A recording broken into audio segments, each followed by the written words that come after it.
Hey guys, I'm Dr. Mcfarland, and this week on the podcast, we're talking with Don Ferguson. He's a studio owner here in Murfreesboro, Tennessee, and we're just going to have a good chat about all things music and audio and recording and probably life.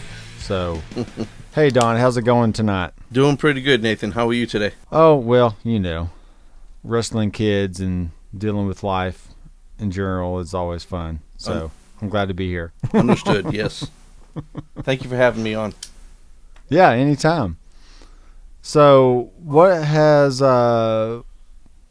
you done in the last year as far as recording goes? Well, coincidentally, last year was not a great year for recording. I did a little bit. I actually had a comedian in the studio. Oh, that's cool.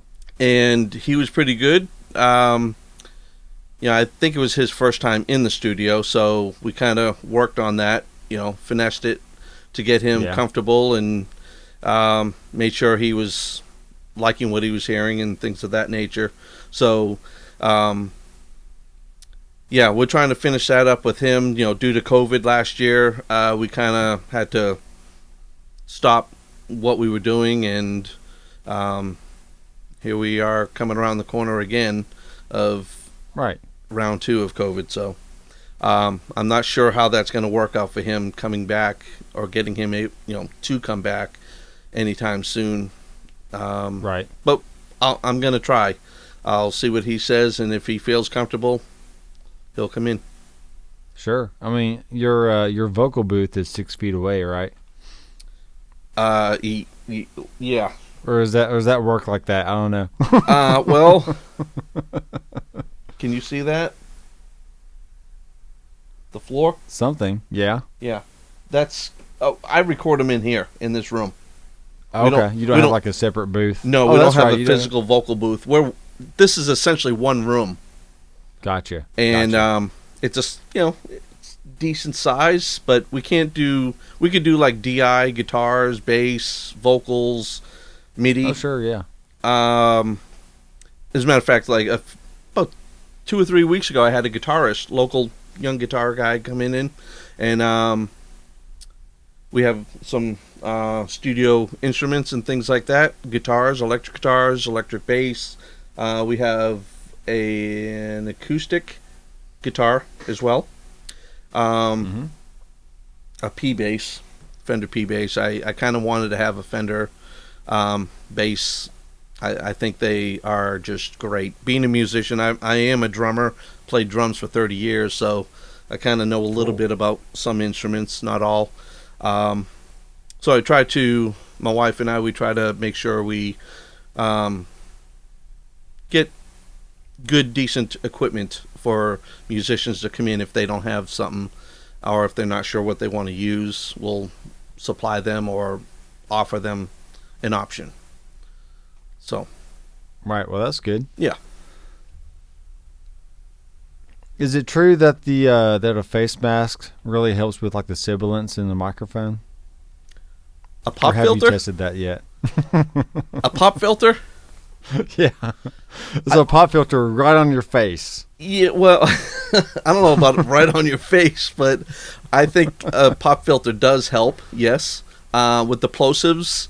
Yeah, I was just making a joke about wearing a mask in the studio, and yeah, I mean, like at my age, it probably wouldn't know. hurt me to have a mask on, but actually today's my birthday. I turned 50 great. today. Well, happy birthday! Oh, thank you. Yep, I'm 25 again twice, so it's pretty cool. And for all the podcast listeners out there, he looks 25, so perfect. That's what I was going for. It worked. And I probably look 25 myself now that I shaved my beard off. There you go. Yeah. Yep. Huge mistake. I will not repeat that mistake again ever. Once the beard is grown back, it will not disappear. Yeah. Or I think my wife will kill me. So. Well, you have choices. Is there something that happens with when the hair starts growing back out? It's like sandpaper. Yeah. So, ladies don't like that. Yeah, my wife doesn't like the beard thing. She's like every third day, you need to shave. All right. Right. That's the way it is. Well, let's go way back past all this COVID stuff, and let's talk about the humble beginnings of Don Ferguson and his music career. Oh boy, if you will. So take me back as far as you can remember. How about yesterday? No. So I think it was approximately, I'll say 11 years old. I mean, I grew up, I had older brothers, they were into rock music, Black Sabbath, The Guess Who, Pink Floyd, and so on, all those types of music. So I grew up as a youngster, as, a young child, listening or at least hearing that type of music. So, again, once I got to about 11 years old, two of my brothers did actually play drums or attempted to play drums for a short period of their young life. And so I kind of got the itch to do so myself. And I got a job, started taking drum lessons. Actually, I played to learn on my own drums. I'm a left-handed person, so I do everything right. Oh, no. Yes. You're not a left-handed drummer, are you? But I actually, oh, man. I used to play open hand, and I was so self-conscious because, again, we didn't have the internet and we didn't have the luxuries that we have today at that point in time to actually know that was okay to play open hand, what they call open hand. Oh, sure. So I taught myself. I started taking lessons, and my instructor said, "Yeah, that's great. That's not a problem." Well, I was self-conscious, and I ended up stopping learning lessons or taking lessons, and I taught myself how to play crosshand, right over left. And oh, I see. So open hand is when you have your, I guess for you it would be your right hand on the hi-hat and your left hand on the snare, right? Well, no, it was actually the opposite. Because I was playing open hand, my left hand was on the hi-hat, right hand was on the snare, and I would use my right foot as the kick. And so I went to right hand on the hi-hat, to left hand to the snare, and right foot on the kick. Okay, gotcha. So yeah, it was basically just taking your hands and from open to cross, right over left. Right. So, okay. So I progressed, and went through all that for a number of years, and then I went back to taking lessons again. I found what I thought was a great drum instructor. He was going to Berkeley. I'm originally from Boston, so I'll put that out there for you. Yeah. I don't know if you could tell that with the. I can tell by the accent for sure. Yeah, the verbiage. So, I'm not gonna hold that against you though. I started taking lessons from this drum instructor, and he was really cool. Like I said, he was, a fairly young guy himself. I was just a teenager, and he was a young guy, maybe 28, 30, something like that. And so, going to Berkeley himself. And so I felt, hey, that's, pretty cool. I'm getting firsthand, knowledge from someone taking lessons from, such a high credentialed company, So that's good. Moved on a few years later, ended up with another drum instructor. He actually went to Georgia. He went to a school there. AIM is what I think it is, Atlanta Institute of Music, something like that. Okay. And I've heard of that. I actually went. I didn't go to the school, but I was at the school for a venue. So in '95, my girlfriend and I at the time, we actually moved to Atlanta. And I joined a band, did some music stuff there. Before I left, I was in like thrash hardcore type bands, playing Boston, New York, Connecticut, stuff like that. And then when I moved to Georgia in '95, joined a band. It was kind of like a 60s, 70s rock band, Beatles, Stones, Okay. Just trying something different, Yeah. And it was pretty cool. And then that lasted maybe about a year. I transitioned into more of a maybe like a, I don't want to really say a grunge rock band, but similar to something like that, you know. And that was okay too, you know. Again, it was something for different. Like mid-90s, right? Yeah, it was, 95, 96, 97, somewhere around there. So, and Atlanta was pretty hopping at the time. We had the Olympics there in '96. Oh yeah. And so that was a pretty intense time to be there. And I liked Atlanta. I thought it was a very cool state. And but anyhow, in '98 I ended up moving to Arlington, Texas, which is between Dallas and Fort Worth, and pretty happening area as well. Texas, I didn't really go into a band. I ended up going to school, got my license to become an aircraft mechanic, worked for Delta Airlines and for 14 years, I think it was. But I had other jobs as well between there and stuff like that. So, but I did get back into playing drums in 95, 96. And I ended up playing for Dave Evans. I don't know if you're familiar with who he is. Quick and easy way is to say AC/DC. He was the original. He sounds familiar. He was the original singer before Bon Scott of AC/DC. Oh wow, okay. So I guess I don't know exactly when he came to Dallas, Texas, but it had to have been 95 or 96. So I met him. I answered an ad, and then auditioned in late '96, and joined the band.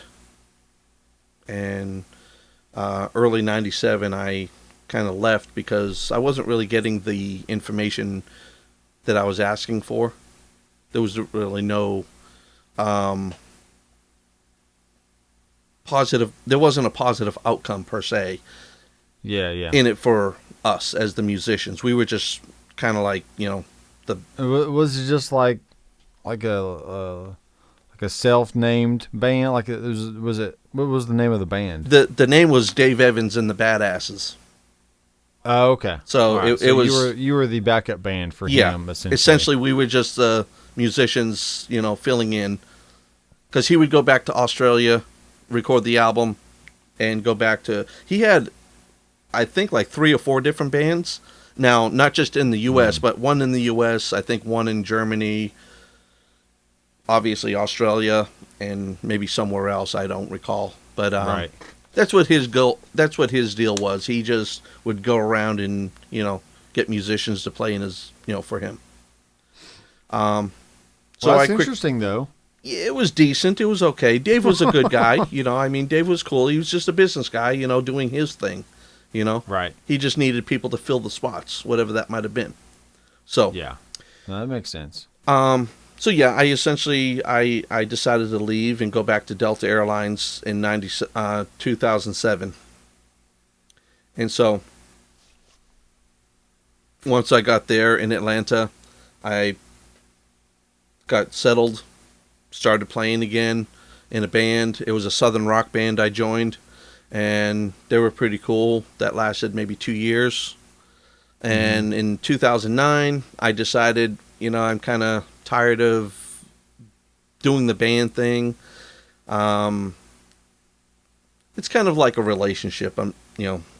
There's 3 or 4 people you gotta interact with depending on the size of the band, and you gotta have all that going on. So I decided we had a full basement. It was like 1,600 square feet, and my wife and we spent about 3 years not converting it, but doing electrical insulation, sheetrock, etc. Getting it set up for recording. So yeah. So in about 2009, we started off the studio, and we did okay. We would do like battles of the bands in the town we lived in, and we would offer like 8 hours of studio time for a band to come in as the prize. Things Yeah, of that good. nature. It's good advertisement. Yeah, generate some a buzz for the studio. Right. But in 2014, we ended up moving back to Texas for family reasons, and so actually at that time in 2015, I went to school for audio engineering, and it really didn't take off. And then I ended up getting hired here in Nashville for an aviation related job, and that's what brought us here. And we were here. We actually visited here twice, and we really liked it. And when we came back, we were like, "Damn, it's really changed around here. A lot of people, compared to where all these people come from." Yeah, what are all these outsiders doing here? Man, all these people from Boston are just driving me nuts. I joke with people. I tell them, I just got my paperwork for being a Southerner for 25 years. Ah, there you go. It doesn't really go over very well. I don't think they catch that. But hey, I try, So, so we're here. We've been here. This is our third year in Nashville, second year in business here. We are with the state. We do have a state license, EIN number, all that fun stuff, and city, all that jargon. So we are official, we'll say. And so you have an official business license. Yeah, essentially, yes. That's cool. And I wish we were, officially making money due to COVID. COVID keeps coming back on us, and it's not fun. Yeah. But we're here for musicians. Being a musician myself, like I said, for 30 years, I want to make sure to give the client, the musician, singer-songwriter type person, the opportunity to put themselves on in a digital format, to be able to sit back sometime with whoever, their family, friends, girlfriend, boyfriend, whatever it is, and say, hey, I did this. No, that's great. I mean, like get them on Spotify or iTunes or just whatever, Exactly. I mean, I feel it's important because it's a time of your life that you're living through. You're wanting to go back in 5 years or 10 years or whatever it might be, and and say, man, you're taking little snapshots of moments in time, and essentially, yes, that's exactly what you're doing. Is you're creating a memory book, so to speak. And so I try to I've dealt with musicians saying, "Oh, we'll fix it later," when recording, and I always try to veer them away from that as quickly as I can, and just say, "No, let's just do it one more time, because let's get that take done and done right, because fixing it later will not be better than now." You know? And so, and then if they try to overdub later to sing it again, like something about the air in the room is just different. Like it's going to sound different. Yeah. You know. So now you got like a verse and a chorus that sound like tonally, they don't sound the same. Even though it's the same mic pre, same room, everything. Like there's just something about the air that day just makes it sound different. It's just weird. And that is true. I mean, and they say that, and that's, unfortunately, it's kind of hard sometimes when you're dealing with the younger person. I was there one time myself a while back, and going into the studio, all I really knew was go in, do my part on the drums, and get out, and I didn't know all the background of, the consoles and digital. At the time we didn't really have digital stuff, but, Did you ever record to analog tape at all? I would love to. You said you did it more after like 2009, so yeah, analog tape really wasn't the big thing at that time. I recorded on analog personally. I actually, I think up in Boston, we recorded in I think it was the Cars. They had a studio in Boston, and we actually got to record there overnight, of course, third shift. Cool. So it was like 12 to 8, something like that. So, But I mean, it was awesome. The drum room was like 2 stories. It was like you were I was in the basement, but it was all like, whatever, 30 feet, 20 feet, whatever it was, of just wood paneling, wood floors. Have you seen Steve Albini's studio up in Chicago? I have not, no. His I think it's called Electric something. I can't remember the actual name of it, but his main room is set up just like that. You have to walk down like 2 flights of stairs to get to the bottom floor where the drums are actually set up. Yeah. And he has microphones on like the wall and like on the floor and like everywhere. Yeah. So it just reminds me of that kind of setup. Yeah. Yeah, and again, I can't tell you for sure if they had that then, but again, because the engineer we had, he was probably interning, and they said, sure, you can have it at night. Great. So if you can make a few bucks at night, get a band in there and work your magic, go ahead. So, and it was cool. It was a phenomenal opportunity for us as musicians to go into such a, because years ago the cars were a big thing.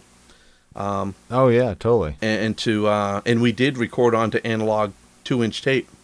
So right. And there's just something about that analog tape that I'm not.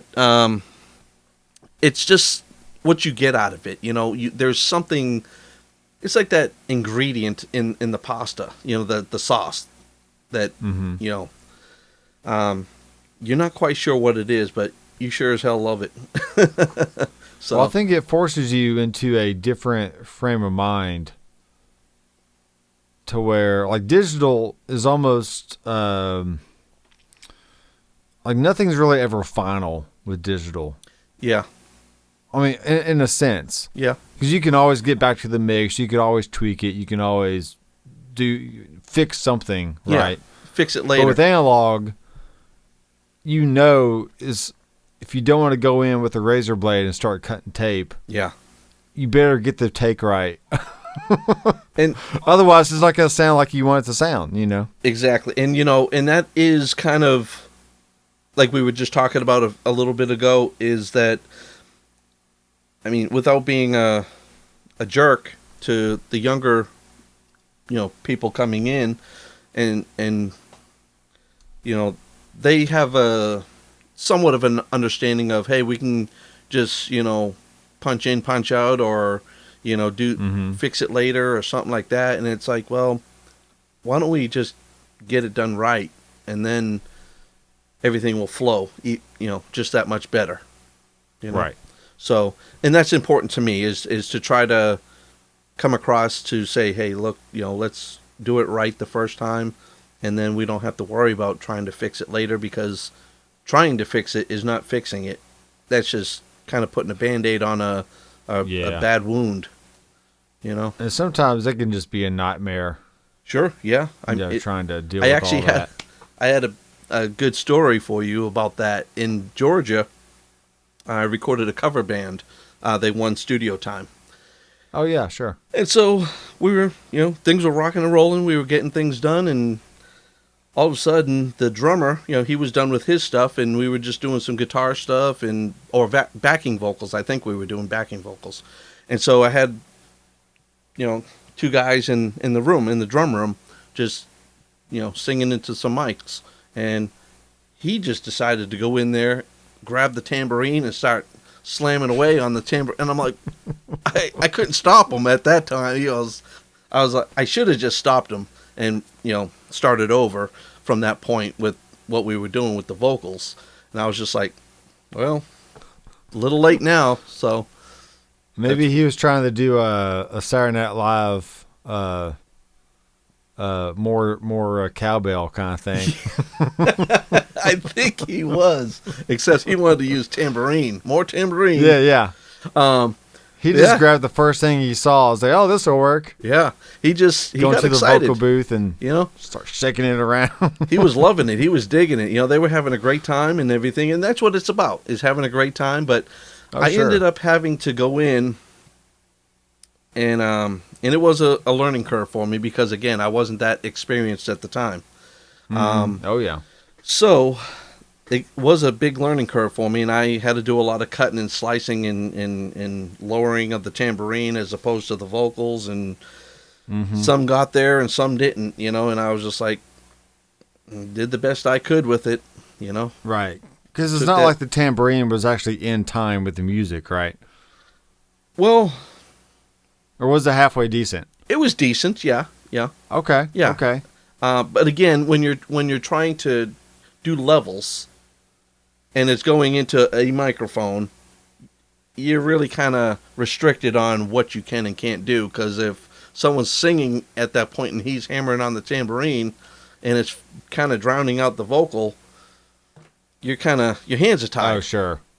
Did you lose me? Yeah. Okay. No, I'm good. So anyhow, yeah. So it was a good learning experience for me. But again, I try to get the best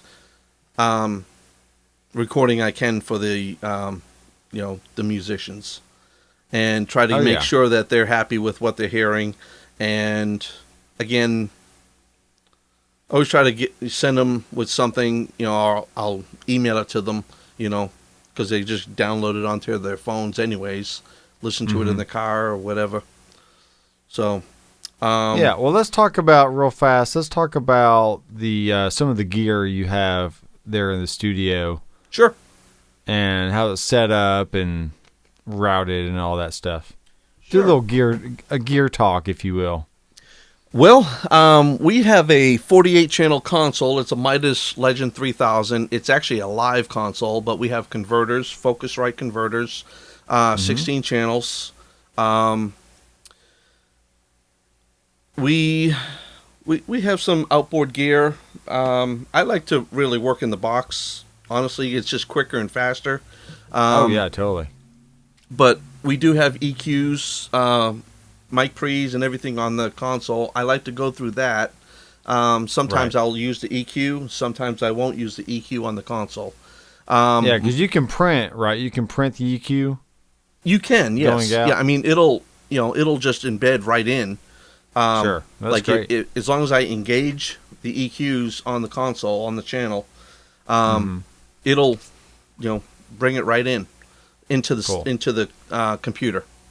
Because I know some consoles, they, like especially the direct outputs. Yes. From each channel, they'll cut off the signal pretty much right past the preamp, so it won't actually.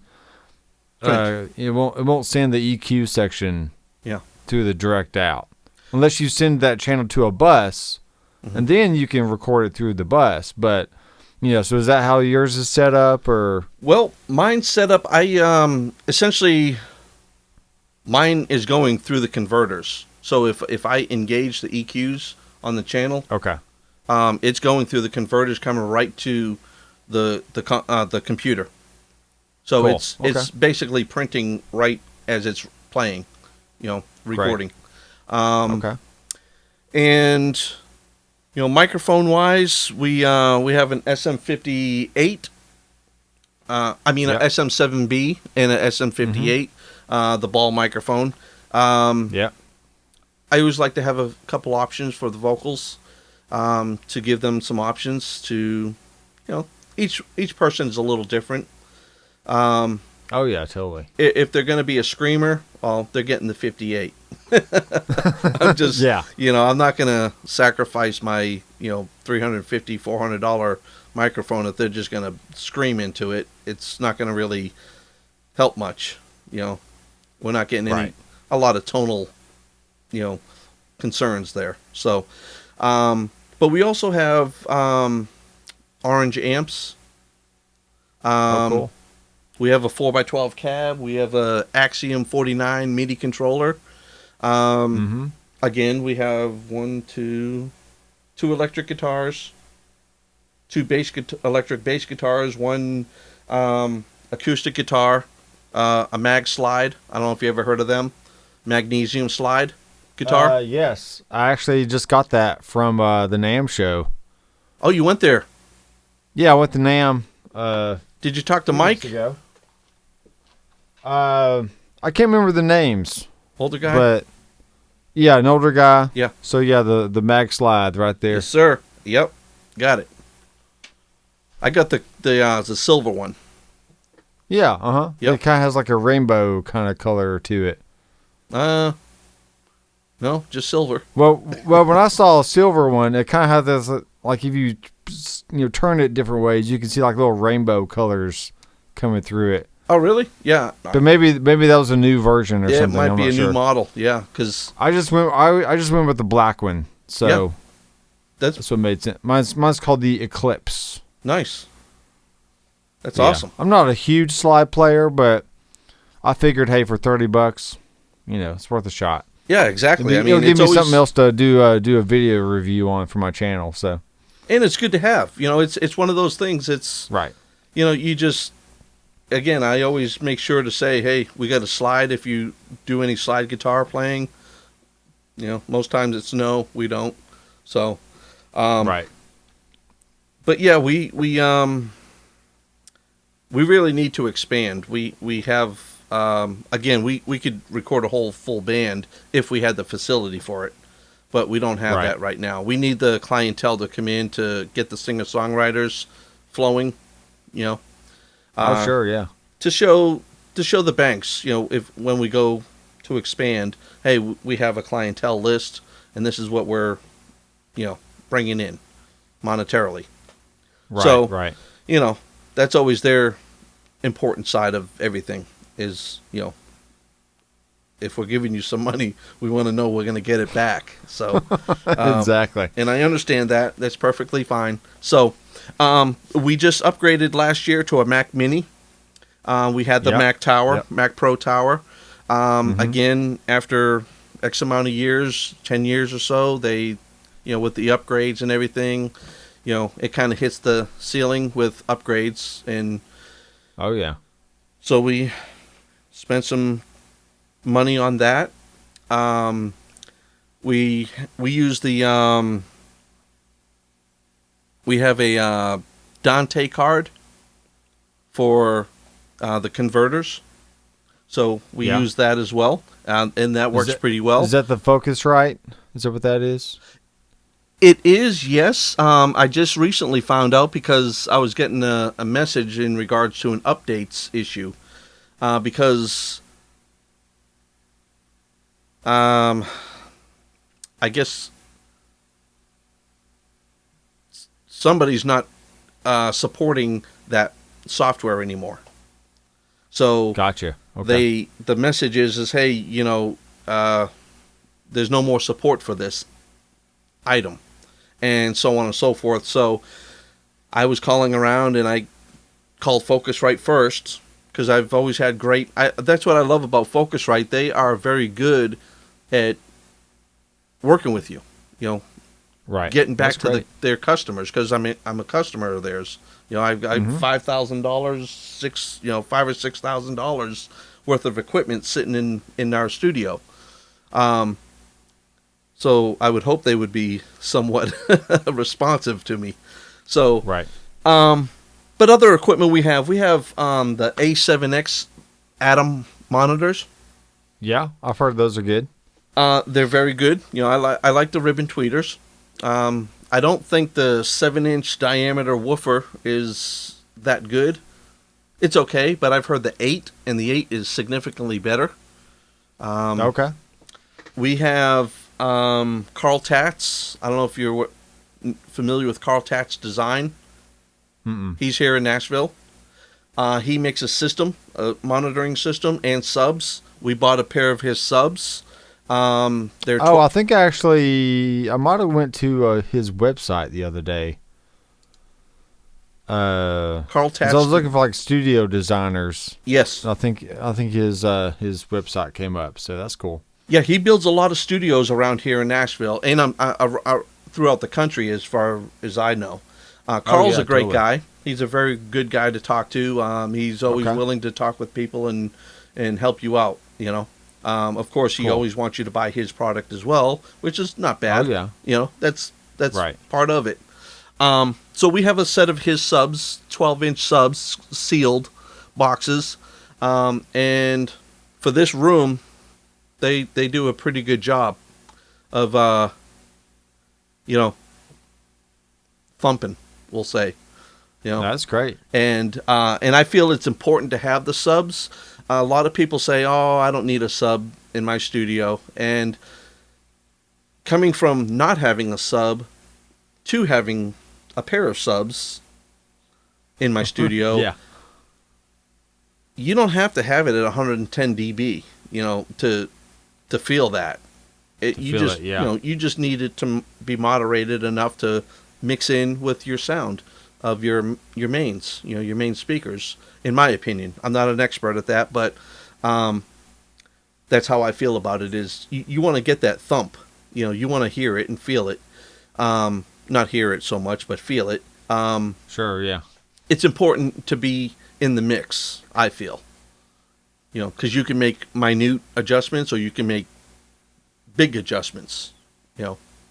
So that's important for what you're going for. So because if you're not hearing it in the studio, then by the time you either get to your car, your boombox, you're either going to hear no bass or you're going to hear like extreme amounts of bass. yes. And I've been on both spectrums of that when learning before going to school. I will say I did learn a fair amount with the EQing and mixing techniques through school. So that's a good thing. But our equipment, we also have 500 series units. I don't get to use them a lot, but we have, what do we have? We have like 2 mic pre's. We have an EQ, a Trident EQ, and 2 compressors. Cool. And they're not the same name brand compressors, but that's okay too. I mean, oh sure, yeah. You have options. Well, it's good to have a small chain for like vocals or just maybe like single like mono instrument kind of stuff if you need it. Then you have the console if you need like lots of inputs at one time. Yeah, well, kind of thing. So a good story. Another good story from Georgia was I ordered a 24 input snake to go to have 24 inputs. Because again, you're always going to expand, grow, and so I was like, well, I'll buy one now. Well, one of our dogs got to it before I got home, and he got 23 of the 24. Not the dog. Oh no! 23 of the 24 channels just shredded. Oh man! Yeah, so that was like $300 out the window. Wow! And then, of course, someone was like, "Oh, well, just return it. Tell them that it showed up like that." I'm like, no, that ain't gonna work. Can't lie. You could say your dog ate it, and they probably understand. Yeah, I don't think so. I don't think they would. I wouldn't. I'd be like, well, feed your dog. Right. Yeah. Exactly. But so yeah, that's really not that's not in us to do that. But it's cool. Again, moving on to we have I think a decent array of microphones. We have our standards SM57s, a couple 58s, the 7B, SM7B. Large diaphragm, condenser mics, a lot. We probably have about 20 mics. Heil microphones for the drums. Like PR 30s and 40s, stuff like that. PR 28s. 28s, okay. Yep. Cool. I got to use them once in Georgia, so and I loved them. I thought I actually did a A/B comparison between a 421 to the Heil PR28, and I just felt, again, matching the same volume control, gain control, and everything. Yeah. It just seemed to the drums. They just seemed to pick up better projection off the drums. Cool. So that was just a personal opinion. I mean, I've actually recorded on those Sennheiser 421s in the studio myself. So, I'm not saying they're bad. They're great microphones. Have you tried it on vocals or like other stuff like acoustic or anything like that? I have not. No, I don't actually have them. I returned them. Oh, okay. I did A and B on the Sennheiser, the 421 and the PR28, and I thought the 28s were better. So I actually could get 2 of those for the price of one 421. Well, that's what I'm saying. Like, have you tried the PR28s on like vocals or? Oh no, I haven't. No. Okay. I again, it's been a few years since I've had to actually been able to open them up and use them. So we're hoping that we can, in the near future, expand and, get more clientele in here to show, hey, we can,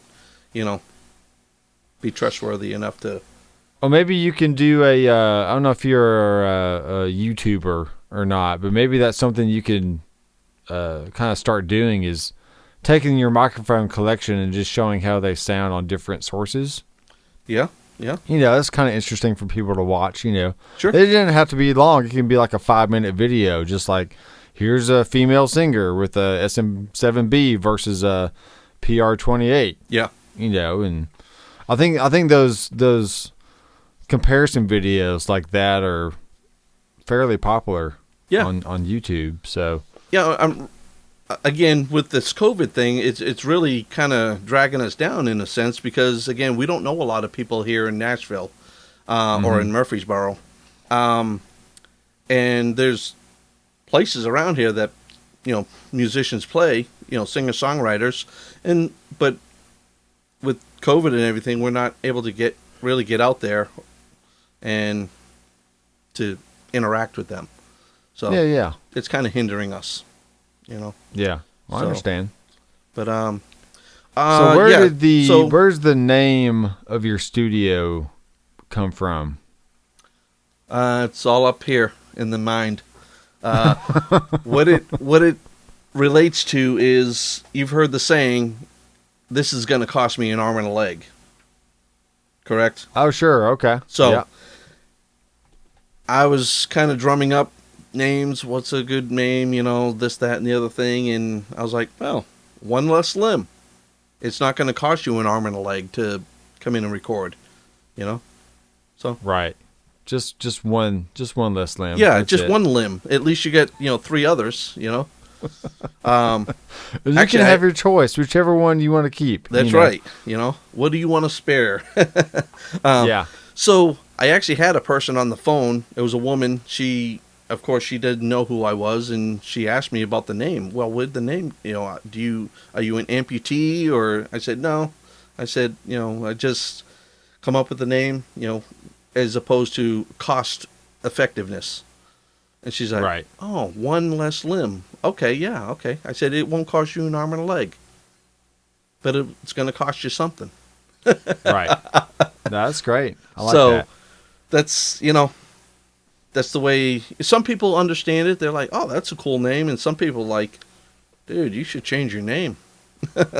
Well, I saw it earlier on your Facebook page, and I didn't make the connection either. Yeah. But it's one of those names where you kind of, you're just kind of, you ponder on it for, it's like, what would that mean? Yeah. Maybe I should just ask.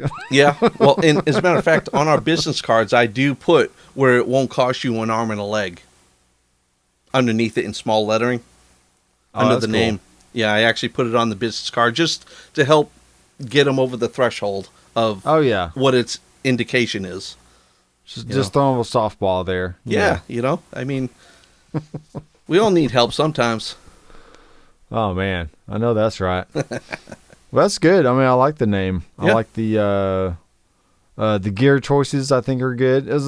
That's my thing is, some people get so caught up in like the gear, but it really does come down to just the performance, the singer, the player, yeah, sure, mic position is always helpful, but Sure. I think if you got a handful of 58s, 57s, maybe one decent condenser microphone and some pretty good preamps, then shoot, you can make a record with that, And you're right. I agree with you 100% because again, it's not always the microphone. I've watched videos where people say, I've actually bought like knockoffs of FM57 microphones. Oh yeah, They're like $35 to where's my but they are pretty similar looking. But again, at the end of the day, it's again if you're doing like a dirty, gritty sounding, that's just gonna add into it. You're not getting a pristine. Right. You're not going for a pristine sound. So those things in my eyes, that's what you're using. I was reaching for this. So this is a GLS Audio.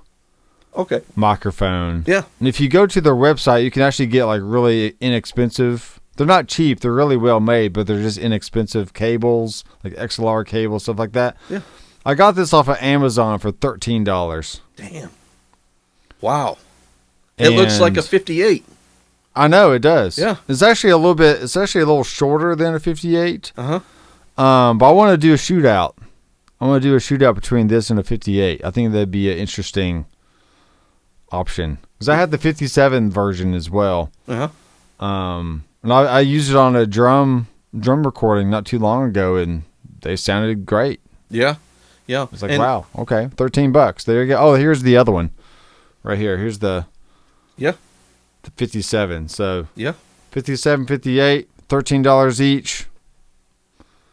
Go get you some. Yeah, exactly. I mean, and again, it is there a quality difference? Sure. I would Oh, sure, yeah. prefer to say yes, there is. There's obviously they build in a certain value to the microphone, whatever it might be. Right. But again, do you need a $5,000 microphone for everything you do? I don't think so. I think for a nice gritty sounding guitar tone, one of those might do it. A $13 mic would make it that much better. You're not going for pristine. You're going for grit. Sandpaper, whatever. Right. It's how you angle it, how you put it on that, that speaker. Which speaker you put it on. If you have a 4x12 cab, you have four options. And those are the important things to know. So I feel it's a great option to always take advantage of that. And we like the SM57s. We bought the kit. We have the 357s with the Beta 52. We have got two of those. Drum. Yeah, those are great. And I love them. I think they're awesome mics. And that's what I've learned to do is don't buy a mic just for one option. Again, the SM7B, it's very versatile. I mean, kick, bass, guitar, hi-hats, overheads, snare, whatever. I mean, you can pretty much throw that thing on, anything, and it'll work. It's got an EQ roll-off on the back. So there's things to, again, it's a learning curve and, making it happen. Yeah, totally agree. Yeah. I had an SM7B probably 4 or 5 years ago. Uh-huh. And then I ended up selling it and getting a Rode Procaster, something like that. Then I sold that. So now I recently bought this, I think last year sometime. This is the Rode Pod Mic. Oh, wow. Yeah. I keep seeing these pop up on, like for podcasting and like just YouTube channels and stuff. Yeah. This is $100 microphone right here. Yeah. It looks like $100 microphone. I mean, it actually looks more expensive than $100. I mean, it does. I mean, this thing's really sturdy. It sounds great. I listen to a lot of podcasts and YouTube channels that just use this mic for like all the speakers around the table, and it, like the vocals sound great. It's like, well, shoot, for $100, that's awesome. That's awesome. Yeah, Rode, they make it very good equipment. I don't have any of their equipment personally, but I've heard and seen a lot of people that do have their equipment, and their mics are really nice, very professional. I have the only other two microphones or the Rode mics I have are the NT2A, which I had the NT 2000. I think this is what it was. Anyway, the mic that had the variable switches on it, like so you can like change the parlor pattern and the high pass and the pad on it. Okay. But I ended up selling that one because I feel like the variableness isn't really all that important. It's just all you need is just switches. So Sure. I sold that and got the NT2A, which is a little bit less money, and it practically does the same thing. Yeah. And then the other mic is a stereo NT4, which is the XY pattern. Yeah. That's always, it's just like a hardwired XY pattern. Condensers? So I use that, So I use that for like the like drum overheads and like stereo acoustic guitar. Sure. Yeah. And I don't have to worry about phase. Sure. And having to like line up It's two preset. microphones. It's just already set. Yeah. It's already good to go. It's like, all right, well plug it in that makes and my let's life go. easy. Pretty much plug in and go. Yeah, I'm all about easy. Yeah. When it comes to studio stuff, it's like, all right. And that's and that's why like a lot of times I'll ask clients, if they're coming in, what are you coming in to do? What do you? I want to get some information from them so when they get here, because I always like say we're gonna start 5 p.m. to 9 p.m. or something like that, 4 hours. Yeah. I always try to get them to get here 15 minutes early. So, That's and I good. don't charge them for that, but I want them to get here 15 minutes early so they get in the place. And not that it's a big place, it's just getting situated, and by 5 o'clock, they're ready to go.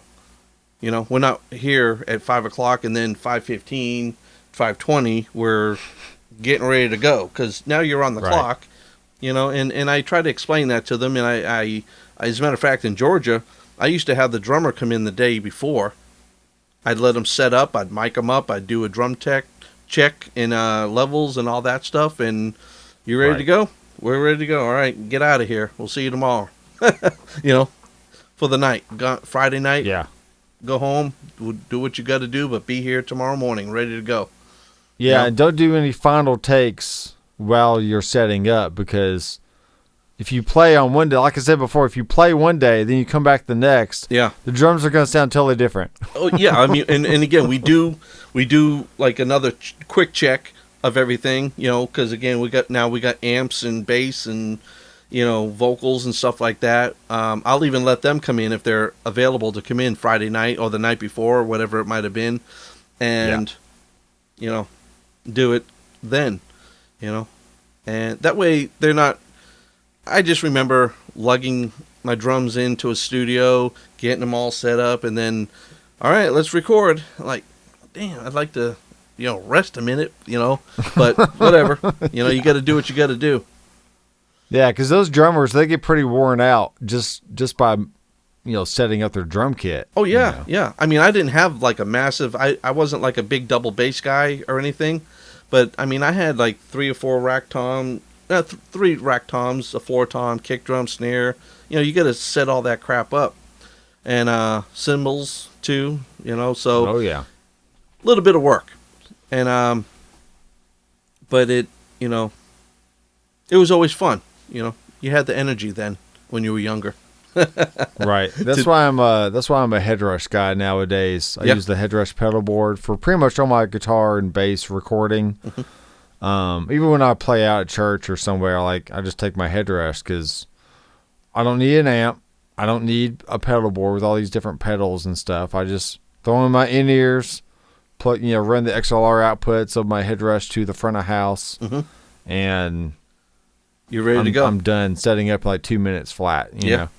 As a matter of fact, have you ever heard of the hold on.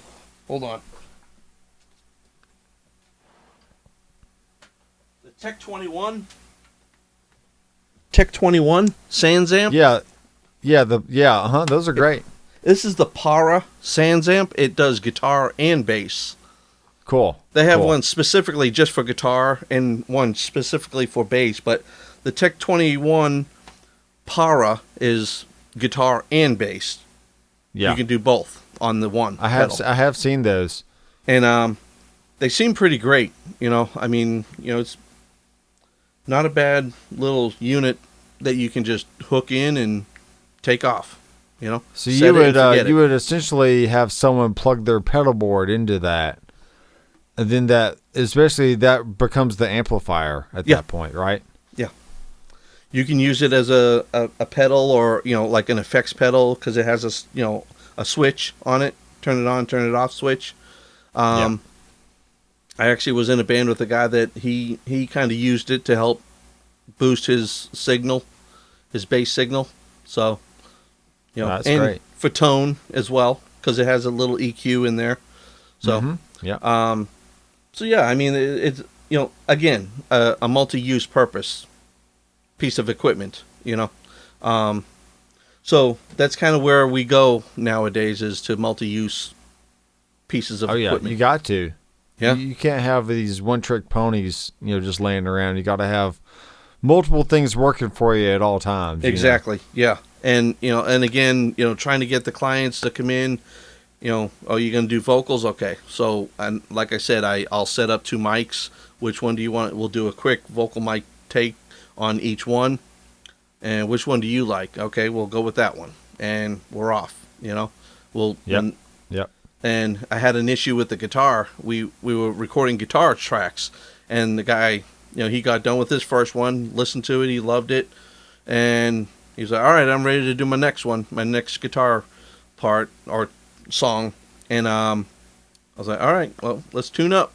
Oh, no, we don't need to. Let's tune up. We can't record until you tune. And sure enough, he was out. Totally. He was out. So he's like, oh, so man. he just did a whole song with him being out of tune, right? Yeah. And he would have. And I just told him, I said, dude, it's right here. Just tune quickly. Yeah. I said, the time's, you're on your clock. Let's make it happen. Not being a jerk, just saying, hey, this is for you, your benefit, because we're going to get through this. You're going to listen to it and go, hey, that sounds flat, or it sounds out. Well, that's what the tune is for. Do it all again. Yeah. I mean, again, that's what we're here for as engineers. We wanna make sure that they're happy with what they're getting, and he actually said thanks. I appreciate you kind of kicking me once or twice to make me pay attention and realize, oh, I should record, tune up after each song. That's rule of thumb, essentially, in the recording world.